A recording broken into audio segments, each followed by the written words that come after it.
Muy bien, vamos a comenzar nuestra clase sobre el tejido sanguíneo. ¿Qué es el tejido sanguíneo? Es un tejido conjuntivo, líquido, y cuya principal función es transportar oxígeno, nutrientes, anhídrido carbónico, productos de desecho, hormonas y células. ¿Cómo está constituido? Está constituido por células, una gran cantidad de células que están inmersas en un líquido que se llama plasma y es el que le imparte fluidez a la sangre. La cantidad de sangre en un adulto promedio es de 6 litros, lo cual constituye el 7 a 8% aproximadamente del peso corporal total. A la derecha tenemos un esquema que nos está mostrando en un tubo de ensayo qué porcentaje tenemos de leucocitos, eritrocitos y plasma. Fíjense, el plasma constituye el 55% de la sangre total. En el medio tenemos una pequeña zona que se ve acá como una raya amarilla, que es una cubierta tromboleucocítica, o sea, constituida ¿por qué? Por leucocitos y plaquetas. Fíjense ustedes que menos del 5% de la sangre total corresponde a los leucocitos y a las plaquetas. Y por debajo encontramos una zona roja que corresponde a los eritrocitos. El 45% de la sangre total está constituida por los eritrocitos, lo que llamamos hematocrito. Vamos a ver ahora detalladamente los constituyentes de la sangre. En primer lugar, vamos a ver el plasma sanguíneo. ¿Cómo está constituido el plasma sanguíneo? 90% agua. Tiene además gases disueltos y electrolitos y proteínas plasmáticas. ¿Cuáles son esas proteínas plasmáticas? En primer lugar tenemos las albúminas, que son las encargadas de la presión coloidosmótica del plasma y además el transporte de hormonas, metabolitos y fármacos, donde se sintetizan estas albúminas a nivel del hígado y luego son enviadas a la sangre. Segundo grupo de proteínas, las globulinas. Estas globulinas, tenemos varios tipos de globulinas. En primer lugar tenemos la inmunoglobulina, que son los anticuerpos secretados por las células plasmáticas. Después tenemos las globulinas no inmunes, como la fibronectina, la alfa y beta globulina, las lipoproteínas, que se secretan a nivel del hígado. ¿Y para qué sirven? Para la presión coloidosmótica del plasma y también para el transporte de las sustancias. Y después, dentro de las globulinas no inmunes tenemos los factores de la coagulación. Importante, muy importante estas moléculas de factores de la coagulación. Cuando a un plasma se le saca todos los factores de la coagulación, el mismo se denomina suero. Y por último, otro grupo de proteínas que tenemos en la sangre corresponden al fibrinógeno. ¿Para qué sirve el fibrinógeno? Para la coagulación sanguínea y es la proteína plasmática de mayor tamaño que el hígado sintetiza. Acá tenemos un esquema del libro de ustedes con un resumen de la composición del plasma sanguíneo. No nos olvidemos que el líquido intersticial de los tejidos deriva del plasma sanguíneo. Los elementos celulares de la sangre los estudiamos haciendo un extendido o frotis de sangre. En la parte inferior observamos a la derecha cómo se hace ese extendido. Se pone sobre una lámina una gota de sangre y se extiende esa sangre suavemente con otra lámina para formar una monocapa celular y distinguir perfectamente bien los elementos. A la izquierda observamos ya un extendido que ha sido coloreado con la tinción de Wright. Ahora vamos a enfocarnos en las células y los fragmentos celulares que están en la sangre. Ellos nacen en la médula ósea y a través de la sangre llegan a los tejidos. Empecemos con los glóbulos rojos, también llamados hematíes o eritrocitos. Estas células son las más abundantes de la sangre, son elementos anucleados, quiere decir que no tienen núcleo, transportan oxígeno, anhídrido carbónico y bicarbonato y normalmente no salen del torrente circulatorio.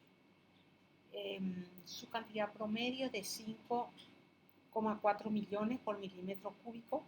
Son células que tienen una gran flexibilidad y variabilidad en su forma. Viven alrededor de 120 días. Cada día, 1% de los eritrocitos son retirados de la circulación porque son eritrocitos viejos y son fagocitados por macrófagos de la médula ósea, vaso e hígado. Acá podemos ver además su medida. Fíjense ustedes, son discos bicóncavos, como dijimos en la imagen de abajo. Tiene 7,8 micras de diámetro y al corte una altura en la zona más amplia de 2,6 micras y de 0,8 micras en la zona más angosta. Como dijimos, son células muy deformables que se pliegan sobre sí mismas cuando tienen que pasar por capilares que son muy estrechos. Se tiñen fuertemente con la eosina y en la microscopía electrónica su contenido aparece como un material denso finamente granulado. Fíjense ustedes en la imagen de abajo, a la izquierda vemos una vénula y adentro de la luz de la vénula vemos una fila de eritrocitos que está marcado con la flecha amarilla. A la derecha tenemos una microscopía electrónica donde se observan pilas de discos bicóncavos de eritrocitos. Estas células carecen de organoides, de filamentos intermedios, de microtúbulos. Contienen abundante cantidad de hemoglobina, el 33% de su masa es hemoglobina, tienen actina y una red de citoesqueleto. Y su forma está mantenida por proteínas de membrana que se asocian con el citoesqueleto. Ahora vamos a ver cuáles son esas proteínas de membrana y las del citoesqueleto. En la imagen de arriba estamos viendo a la derecha un extendido de sangre donde se ven los eritrocitos. Fíjense, tiene un centro más claro aparentemente porque son discos bicóncavos. Y a la izquierda vemos también eritrocitos, algunos sin núcleos y otros con unos restos de núcleos. Y estos son llamados granulocitos. Más adelante vamos a ver qué pasa con el núcleo del hematíe cuando está madurando a partir de una célula madre de la médula ósea. En primer lugar, tenemos las proteínas integrales de membrana. Acá tenemos marcadas en lila una de las proteínas importantes transmembrana que se llama glucoforina. Glucoforina. Está marcado en nuestro esquema con una flecha negra y la imagen tiene un color lila. Glucoforina. Después tenemos las proteínas banda 3, que en nuestro esquema son proteínas transmembranas que están coloreadas en naranja y marcadas con una flecha de color amarillo. Esta proteína banda 3 son las más abundantes proteínas transmembranas de los eritrocitos. Es una proteína fijadora de hemoglobina. Siguiendo con nuestras proteínas, vamos a ver las proteínas periféricas de la membrana. Están por dentro de la membrana y es básicamente una red bidimensional con patrón hexagonal y que está compuesta principalmente de proteínas del citoesqueleto. El citoesqueleto de los eritrocitos no es estático y contribuye a darle forma, flexibilidad y estabilidad mecánica a la membrana eritrocítica. Esa proteína periférica de membrana más importante la tenemos en nuestro esquema en el círculo rojo y se llama espectrina tetramérica alfa y beta. Está en la superficie interna de la membrana celular. Podemos ver bien sus componentes alfa y beta. Entonces, proteínas periféricas de membrana. Segundo grupo de proteínas. El tercer grupo de proteínas se denominan proteínas de unión y son proteínas que unen las proteínas periféricas de membrana, como la espectrina tetramérica alfa y beta que estuvimos viendo, a las proteínas que están en la bicapa lipídica. Son dos grupos, yo les marqué los dos grupos con dos óvalos. El rojo me muestra el primer complejo, que es el complejo proteico de la ansidina, que tiene dos proteínas, la ansidina propiamente dicha y la proteína banda 4,2. Fíjense cómo une la espectrina a la proteína de banda 3. El otro grupo de proteínas, el otro complejo de proteínas, le señalé con un óvalo amarillo y se llama complejo de proteínas de banda 4,1. Está compuesta por lactina, la proteína banda 4,1, tropomiosina, aducina, dematina, y son proteínas que van a unir la espectrina tetramérica alfa y beta. ¿A quién? A la glucoforina C. Ahora vamos a hablar de los grupos sanguíneos ABO y RH. En los dominios extracelulares de las proteínas transmembrana que habíamos visto, llamadas glucoforinas y proteínas banda 3, hay expresión de antígenos de un grupo sanguíneo específico. Esos antígenos se denominan A, B y 0. Esto da origen al sistema de grupos sanguíneos A, B, 0 y AB. Estas proteínas no son productos génicos, sino que son productos de reacciones enzimáticas, donde ocurrieron glucosilaciones. Acá a la derecha nosotros vemos una imagen del libro de ustedes, donde se observa la glucoforina y unida a la glucoforina los antígenos correspondientes, el antígeno 0, A y B. Fíjense que tienen diferencias estructurales en la superficie. Están marcadas las diferencias con flechas azules, comparando el antígeno A y el antígeno B con el antígeno 0. Y en la imagen de la izquierda me muestra que las personas que tienen tipo sanguíneo A presentan el antígeno A. Las personas de tipo sanguíneo B tienen en su superficie el antígeno B. Las de tipo AB tienen los dos antígenos, tanto el A como el B, y la de tipo sanguíneo 0 en la superficie de sus eritrocitos no tienen antígenos. El sistema RH está relacionado con el polipéptido RH transmembrana no glucosilado, que expresa sitios antigénicos en su dominio extracelular, en la membrana de los eritrocitos. Y se llaman RH, ¿por qué? Estas proteínas, estos polipéptidos, porque comparten sitios antigénicos con eritrocitos del mono rhesus. Estos antígenos, tres son los importantes y se denominan B, C y E.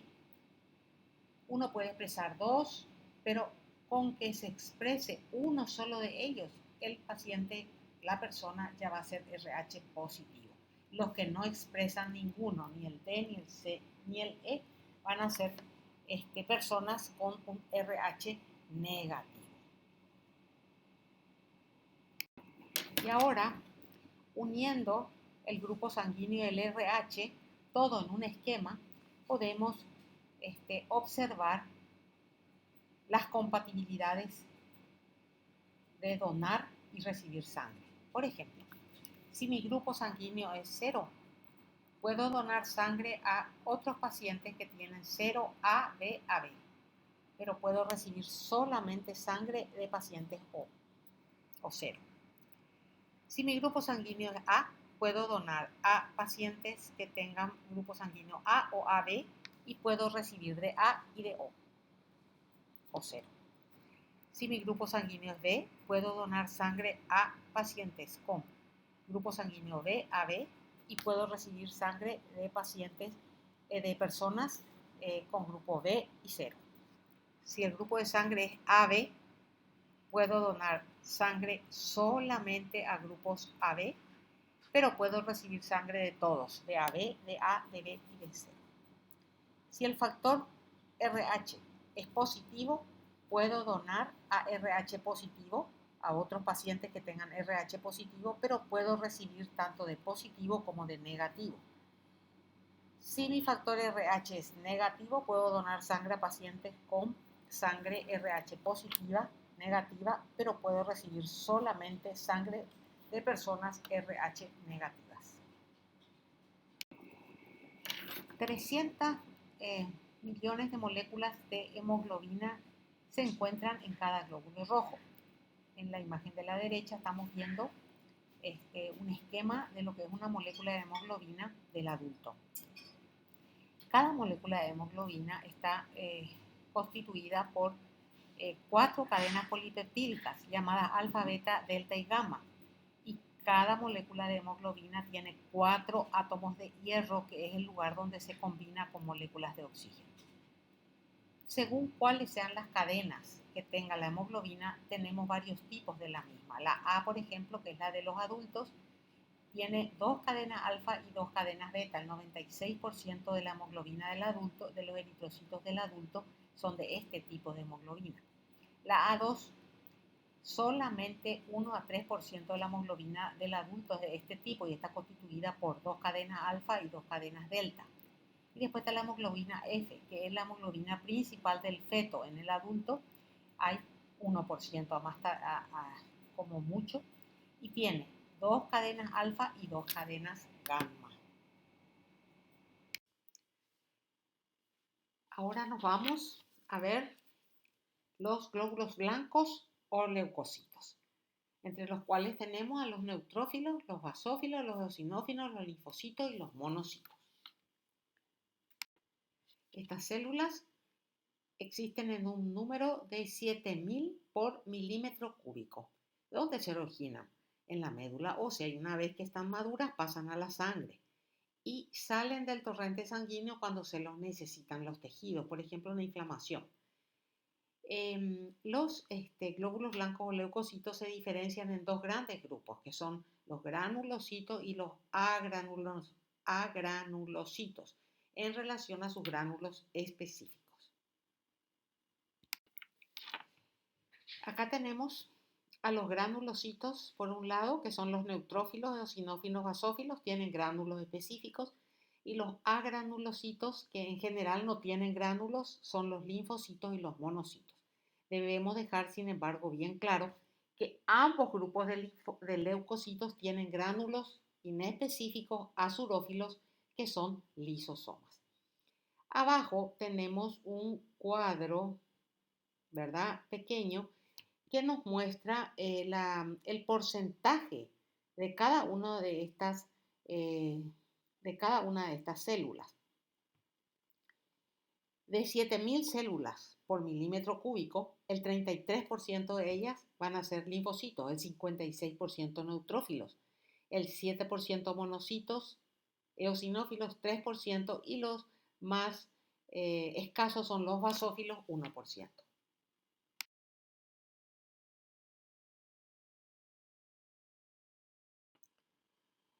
Acá tenemos a los neutrófilos. Los neutrófilos son los leucocitos más abundantes, como dijimos, de la sangre.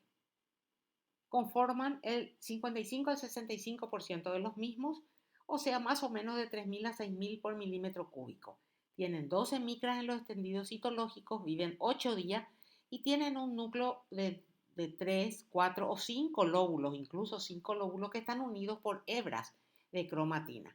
Estos núcleos tienen una parte periférica más oscura, que es la heterocromatina, y una parte central más clara, que es la eucromatina.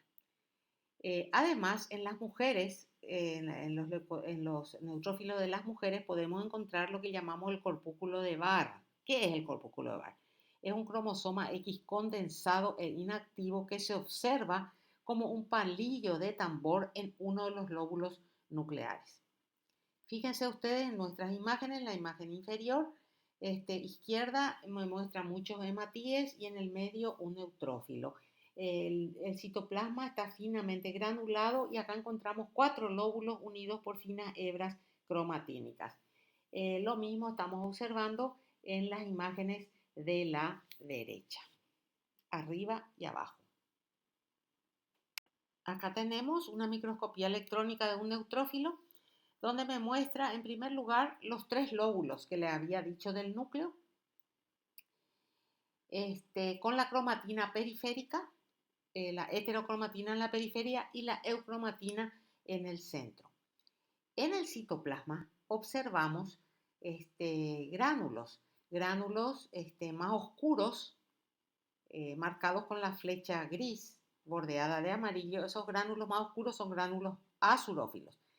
Y otros gránulos más claros, redondeados, más homogéneos y menos densos, esos son los gránulos específicos. Hay además otro tipo de gránulos que son los gránulos terciarios. ¿Qué características tienen estos gránulos? Los específicos, los más abundantes, se tiñen poco, son más pequeños y contienen enzimas como las colagenasas, fosfolipasas, gelatinasas. Contienen además activadores del complemento y péptidos antimicrobianos como la lisozima y la lactoferrina. Los gránulos azurófilos se tiñen de un color púrpura. ¿Y qué contienen dentro de ellos? La mieloperoxidasa, que es una sustancia bactericida, hidrolasas ácidas, que también son bactericidas, defensinas, que tienen una función análoga a los anticuerpos, y la catelicidina, que es un péptido antimicrobiano que destruye los patógenos. No nos olvidemos que los gránulos azurófilos son lisosomas primarios. Los gránulos terciarios son de 2 tipos. Algunos que contienen fosfatasas, que son unas enzimas que extraen el grupo fosfato de un sustrato, y están los que contienen metaloproteinasas, que facilitan la migración del neutrófilo a través del tejido conjuntivo. A la derecha de nuestra imagen, fíjense ustedes, estamos viendo 2 extendidos de sangre. En el superior vemos a mayor aumento un neutrófilo que tiene 3 lóbulos. Y fíjense que su citoplasma es acidófilo y tiene gránulos finamente distribuidos por su citoplasma. La imagen inferior también es un extendido de sangre a menor aumento. En medio de muchos hematíes encontramos un neutrófilo con un citoplasma acidofílico granular y su núcleo polilobulado. ¿Cuáles son las funciones de los neutrófilos? Fagocitar y destruir bacterias mediante el contenido de sus diversos gránulos. Volvemos a repetir que su vida media desde que abandona la médula ósea es de 8 a 12 horas y en los tejidos, una vez que salió de la sangre, 1 a 2 días.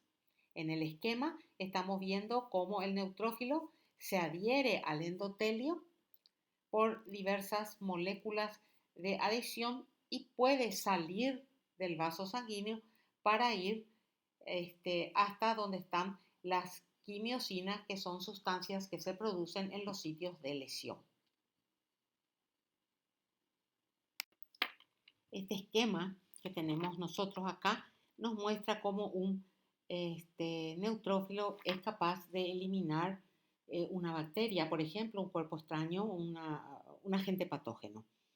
En la imagen A, nosotros estamos observando la fagocitosis, que comienza con el reconocimiento y fijación del material extraño, que es un antígeno, a través de los receptores Fc del neutrófilo, que interacciona con los receptores Fc de los anticuerpos a los cuales se ha unido el antígeno.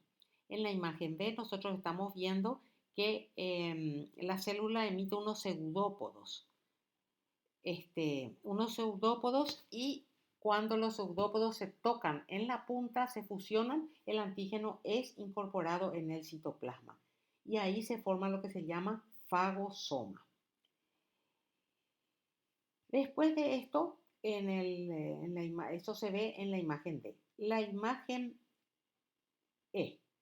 En la imagen E se observa que los gránulos, tanto específicos como los azurófilos que están en el citoplasma, se fusionan con el fagosoma y liberan su contenido y forman el fagolisosoma.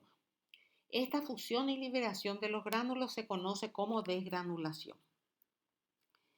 En la imagen F se observa que el contenido enzimático de los gránulos ha matado al organismo y lo ha digerido. Todo el proceso digestivo ocurre dentro de este fagolisosoma. ¿Por qué? Porque así no hay lesión de la célula. No hay autodigestión de la célula. Después tenemos la imagen G. El material digerido puede tener dos caminos para su eliminación. Por ejemplo, es la exocitosis, sale hacia afuera. O también se puede almacenar en forma de cuerpos residuales dentro del neutrófilo. Ahí nos está mostrando cuerpo residual con una marca. Este mecanismo que nosotros estamos viendo acá es un mecanismo donde de eliminación de bacterias o agentes patógenos es un mecanismo que tiene gran utilización de glucosa y oxígeno. Por eso se llama estallido respiratorio a este proceso. Sin embargo, a veces las bacterias fagocitadas también pueden ser destruidas por un arsenal diverso de mecanismos de muerte independientes del oxígeno, donde se utilizan enzimas bacteriolíticas y péptidos antimicrobianos.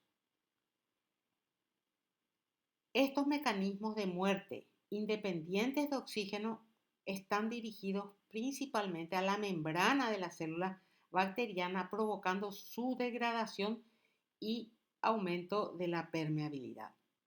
Los neutrófilos sabemos que contienen grandes cantidades de proteínas catiónicas antimicrobianas, como estuvimos citando, las defensinas y los péptidos antimicrobianos.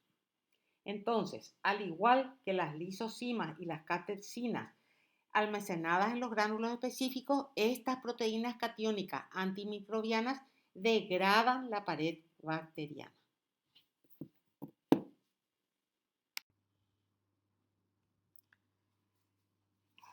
Con esto terminamos nuestra clase de tejido sanguíneo.